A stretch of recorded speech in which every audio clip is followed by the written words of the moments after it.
Hello everybody, and welcome to Movie Logic. Today we're going to be taking a look at Final Destination 3, which is obviously the third entry in the franchise, which is the second one directed by the original director of the first one, because he skipped out on 2.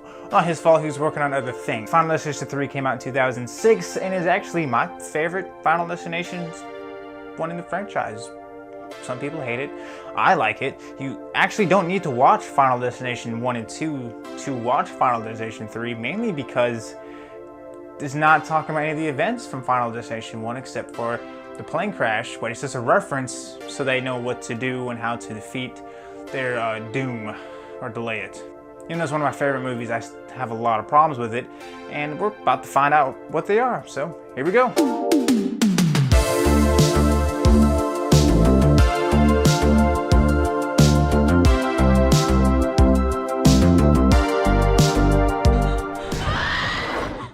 The movie starts off with a grad class of 2005 at the amusement park. I didn't get to go to amusement park when I was graduating, so that's pretty cool on them, you know, it's pretty cool. And so they're there and they're having a good time on the high die, and Wendy is taking pictures of everybody in the graduation class, which is going to come in handy later. But in case you're wondering what Wendy's doing, taking the pictures of all these people, Please, or for the yearbook? She's taking them for the school yearbook. She is the yearbook photographer, editor. She does something for the yearbook. Yes! Nice. They missed twice, almost punched a girl in the face. That's fine. They come down saying, yeah, cool stuff. And then Dude Man, right here, looks directly into the camera, breaking the fourth wall, like back-to-back problems. So this is our main character, Wendy. This is gonna be a main protagonist of the movie. I guess she would be a heroine, if you will, if this is kind of a horror movie, which is, I think this is a horror movie. She is accompanied by her boyfriend, Jason, who is kind of a douchebag, because you'll see in a minute. Her boyfriend's best friend, whose name is Kevin, who is actually kind of cool. And then we have his girlfriend, who I don't know the name of because she's not very important. She says 5 whole lines in the movie, and then she kind of just disappears and dies. Yeah. You have these two girls who are witty as hell and kind of just, you know, their dialogue is kind of really annoying. Really annoying. You have this jock dude who has nothing about football and is kind of a dick, like, Man, give me some right here, man. Right here. What you doing? Get the fuck back. really, dude? Like, you offered him a high five and then you told him you just were rude. Just a rude guy. You have Frankie Cheeks, who is a perv, straight. He graduated 2 years ago and he's just following these girls around with a camera. So much he called cops. And then you have this 2 goth couple, which is the dude Ian. He kind of reminds me of me, you know. Fine, it won't kill us to get a deep fried Snickers and a Coke. Kevin wants a deep fry Snickers and a Coke. He says if he doesn't get his deep fry Snickers and a Coke, it's going to kill him. And what doesn't kill you makes you stronger, including this wind that comes out of nowhere. Like, this wind just comes from the bottom. Like, the roller coaster comes this way, but the wind comes from the bottom? Did it like ricochet off the ground and come up? I mean, that is weird. It's kind of weird on the physics end, but we're gonna keep going. Yeah, that's what I'm talking about. So he's hitting the bell, you know, it's trying to test your strength test. Your little hammer hits the bell. Ding, you know, he's doing a good job. He's being dick to people. And he hits the bell. Away, the bell flies off. Oh, there's no problem with this if you're just really watching the movie and willy-nilly. Like, cool, hit the bell, dude's strong. Let's do some math. I know we don't want to do math. Math's not fun, but we're gonna do a little bit of math. Let's say that, you're gonna see why in a minute. Let's say he hits the bell. One of those things are about 20 feet, roughly. So 2 stories.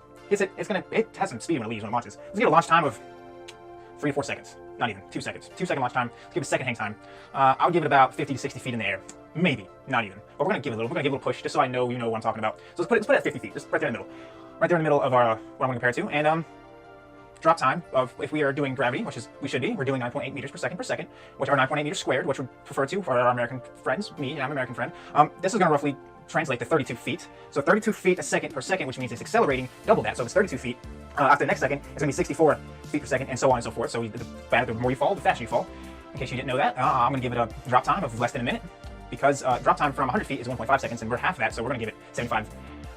It's 1 point, they're gonna give like 75 milliseconds on the drop time, so it's gonna boom. But here we have a 13-second air time. And as you see in this next scene, it's just kind of fluttering in the wind. It's just kind of flying around, floating, if you will. You see this guy right here, the devil?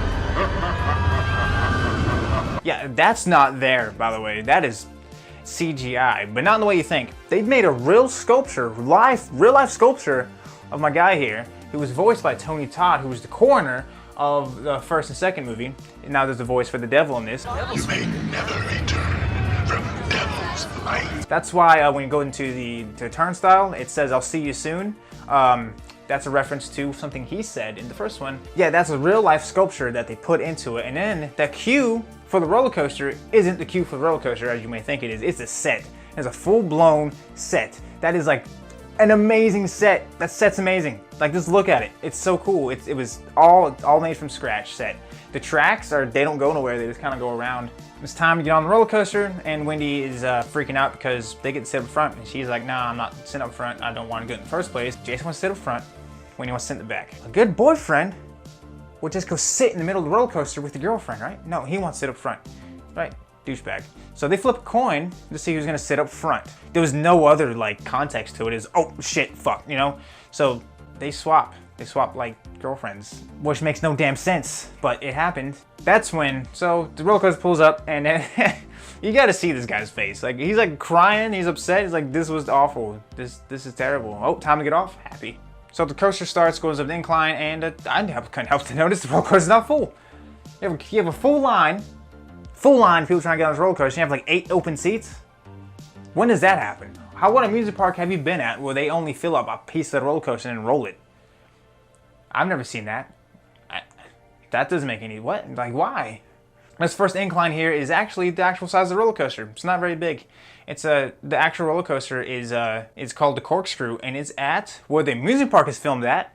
Is Vancouver, Canada, at a place called Playland. A whole amusement park scene is filmed at Playland, and they used the roller coaster, the Corkscrew, for the roller coaster bits, which is they actually filmed a lot. These poor cast members had to ride this roller coaster 60 times in 3 days.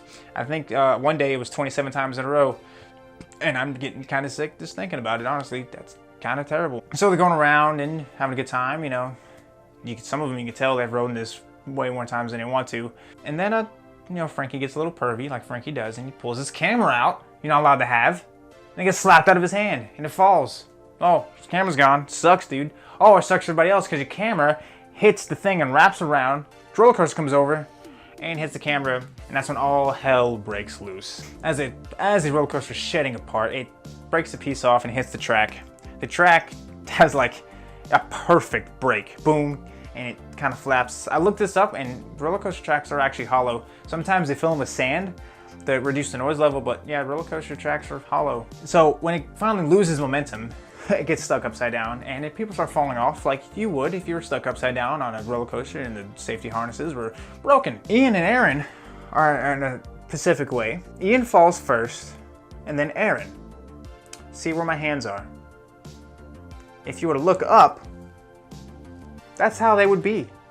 So when you see them fall from above, they're backward. Help me, Rocket! He decided, let's rock the coaster so it comes down. Yep, it comes down. Now you're stuck sitting like that. And you get cut in half by this extremely dull knife. Oh, that's a pole? That's a pole. The pole that bent earlier? That one? Yeah. See how easily that bent? I'm sure Kevin would have bent the pole backwards too. Would it killed him? Probably would have snapped his back. Probably would have tossed him from the roller coaster. You know, cut him, slap in half? Most likely not. I'm sorry, I can't give you on that one. You're not getting cut in half by that weak ass little pole. Then here comes the most crazy scene out of the whole roller coaster crash, and you may think, oh, it's the stupidest scene. Well, you're correct if you think it's the stupidest scene, because when the roller coaster hits the track, it just kind of gets flipped. Like someone just took it and flipped it from the front. I understand, like, that's gonna stop and then the momentum from the front's gonna bring it over.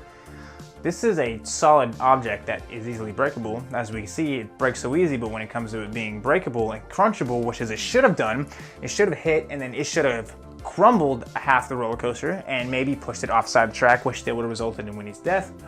So after Winnie sees that everyone's death is pretty imminent, as she's proven to herself by some gum, she freaks out and gets her off the roller coaster. Well, she gets herself off the roller coaster, everybody else just kind of freaks out, and Lewis is being a dick. Can you please control that bitch?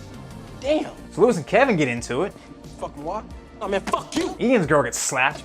Ian joins the fight. Two stupid blondes said, this is still high school when you're still in fucking high school. They get off. That causes Frankie Cheeks to get off. So they go with half a roller coaster Again, with the roller coaster not being full and they're letting it go with a full line. The line's full, like let people into the back. And here we go with a huge plot hole.